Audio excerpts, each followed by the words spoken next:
एक था मछुआरा, नाम था भीमा। भीमा और उसकी बीवी नदी के पास एक छोटी सी झोपड़ी में रहते थे।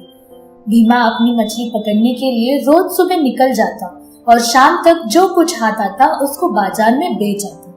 भीमा और उसका परिवार गरीब था, पर किसी तरह अपना गुजारा चला लेते थे। एक दिन रोज की तरह भीमा शाम को अपनी मछलियां बेचने के लिए बाजार गया। मछली ले लो, मछली, ताजी मछली, 10 का दो। अरे ओ भैया, थोड़ा मछली लेके जाओ, एकदम ताजा मछली है। अच्छा, देखो तो जरा। ताजा तो पता नहीं, पर तुम्हारी मछली तो बहुत छोटी छोटी है, मैं ये नहीं लूंगी। और उस खरीदार ने बाजू में ही दूसरे मछुआरे की मछली देखी।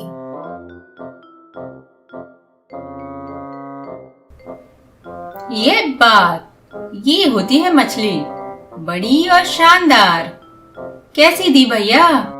बस 100 रुपया मेम साहब। 100 रुपया?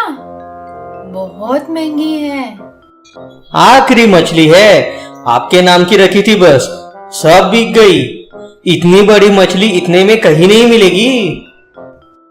ठीक है, मुझे ये पसंद आ गई, इसको तो मैं खा के ही रहूंगी। दे दो, ये लो 100 रुपए। थैंक यू मैडम, मेरा भी माल खत्म, मैं घर चलता हूँ। भीमा ये सब बड़े ध्यान से देख रहा था। उसने देखा कि कहाँ वो 10 रुपए की 2 मछली बेच रहा है और कहाँ दूसरे मछुआरे ने एक ही मछली बेच के 100 रुपए कमा लिए। वो फौरन दूसरे मछुआरे के पीछे पीछे गया। भैया जी, 1 मिनट जरा मेरी बात सुनो। मैंने देखा आपने 100 रुपए में अपनी मछली बेच दी। एक ही मछली में इतना पैसा कमाया, कैसे करते हो? थोड़ा मुझे भी सिखा दो, मैं भी पैसे कमाना चाहता हूँ। आप भी सीखोगे? देख भाई, याद रख, जो बंदा छोटा हाथ मारता है उसके हाथ में कभी बड़ी मछली नहीं लगती। तुमको बड़ी मछली पकड़नी है ना, तो बड़ा हाथ मारो, सिंपल। अपन अभी चलता है, बीवी वेट कर रही होगी। और ये सुन के भीमा भी सोचता हुआ अपने घर की तरफ निकल गया। जो बंदा छोटा हाथ मारता है उसके हाथ में कभी बड़ी मछली नहीं लगती। तुमको बड़ी मछली पकड़नी है ना, तो बड़ा हाथ मारो, सिंपल।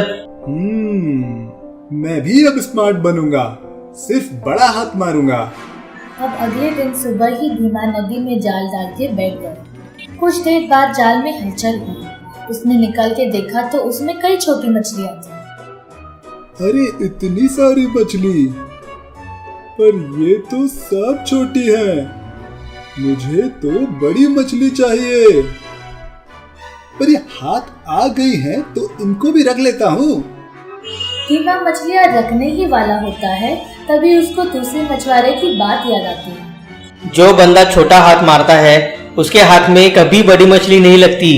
तुमको बड़ी मछली पकड़नी है ना, तो बड़ा हाथ मारो, सिंपल। फिर कुछ सोचकर भीमा ने सारी मछलियां नदी में छोड़ दी और फिर जाल लगाया और इंतजार करने लगा। दोपहर हो गई। अरे जाल में हलचल हुई। निकालता हूँ, शायद इस बार बड़ी मछली हाथ लगी हो। अभी देखता हूँ। पर इस बार वैसी ही छोटी मछलियां थी जाल में। भीमा ने फिर सारी मछलियां नदी में वापस फेंक दी। भीमा बड़ा खिलाड़ी है, अब सिर्फ बड़ा हाथ ही मारता है। मुझे नहीं चाहिए ये। फिर से जाल बिछाना होगा। अभी वक्त है, जरूर कुछ हाथ लगेगा। फिर भीमा इंतजार में बैठा रहा। धीरे धीरे शाम हो गई और जाल में फिर से हलचल हुई।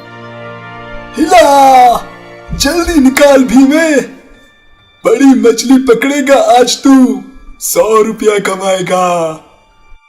लेकिन हर बार के जैसे ही इस बार भी सिर्फ छोटी ही मछली फंसी थी जाल में। हाँ, फिर से वही। नहीं चाहिए मुझे छोटी मछलियां, फेंक दो इन्हें। फिर से जाल लगाता हूँ। अब तो वक्त भी निकला जा रहा है। उम्मीद है जल्दी ही कुछ हाथ लगेगा। भीमा अब जाल डाल के बैठा रहा। पर रात तक भी उसके हाथ कुछ नहीं लगा। खाली हाथ वापस घर लौटा। उसके परिवार को उस दिन भूखा ही सोना पड़ा और वहाँ बाजार में मंगू अकेले मछली बेच रहा था। मछली गया 150 की एक, 150 की एक। भैया जी, कल ही तो 100 की लेके गई थी आपसे, आज इतना भाव क्यों? मैडम जी, मार्केट में सप्लाई नहीं है। अक्खे मार्केट में मछली सिर्फ मेरे पास मिलेगा, 150 का ही भाव लग पाएगा। अपन भी पीछे ज्यादा पैसा देके लेता है। ठीक है, लो 150 रुपया और वो वाली दे दो। तो बच्चों, इस कहानी से हमने ये सीखा कि लालच करने से नुकसान ही होता है। हमको जो मिला है उससे खुश रहना चाहिए। किसी दूसरे की अच्छी चीज देख के उसकी नकल नहीं करनी चाहिए। और आपका प्रतियोगी आपको सही सुझाव दे ऐसा जरूरी नहीं